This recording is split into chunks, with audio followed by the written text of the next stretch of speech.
কি অবস্থা কাকা? নতুন করে এটা কি সংবাদ শুনাইলেন? এটা শুনি তো বুকের ভিতরে কপ্পার করে উঠল। নতুন করে আরো 1 লাখ রোহিঙ্গা হয়েছে বাংলাদেশে। কি বাংলাদেশের কি পুরা রোহিঙ্গা দেশ বানাই দিবেন না, মিয়ানমার বানাই দিবেন নি? বুঝলাম না।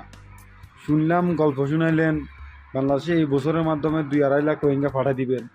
এখন উল্টা হয়েছে 1 লাখ। মানে কি একটা অবস্থা! এগুলো শুনলে তো মনের ভিতরে গুপ করে উঠে।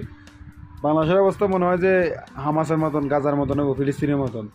এর ফিলিস্তিনে যেরকম ইসরায়েলে জায়গা দিছিল কয়েকটা ইহুদি, ওইরকম পুরা ইহুদি জায়গা দিয়ে এখন পুরা ফিলিস্তিন দখল করার চেষ্টা করতেছে। রোহিঙ্গারাও একই অবস্থা করবো, আমাদেরকে লাথি মারি মারি বাইর করে দিব, রোহিঙ্গারা পুরো বাংলাদেশ দখল করে রাখবো, শাসন করবো রোহিঙ্গারা। হ্যাঁ, এই মুহূর্তে যদি এই সমস্যার সমাধান না করেন পরবর্তীতে কি একটা অবস্থা হইব এটা কল্পনা করা যাইতো না। রোহিঙ্গা যেসব বাচ্চা খুঁড়াইতেছে, যেসবে প্রত্যেক দিন শুনতেছি 1টা 2টা 5টা করে বাচ্চা হইতেছে, এইসবে পুরা বাংলাদেশের রোহিঙ্গার দখলে চলে যাবে।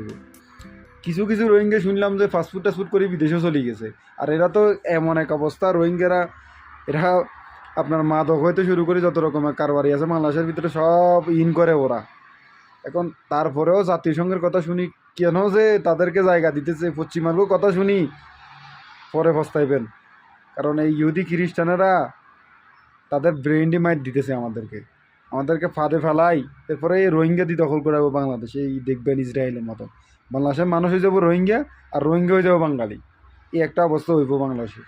আপনারা যদি এই মুহূর্তে সবসময় এই সমস্যাগুলো মুহূর্তে সমাধান না করেন, পরবর্তীতে কী একটা অবস্থা হইব এটা কল্পনা করতে পারতাম না।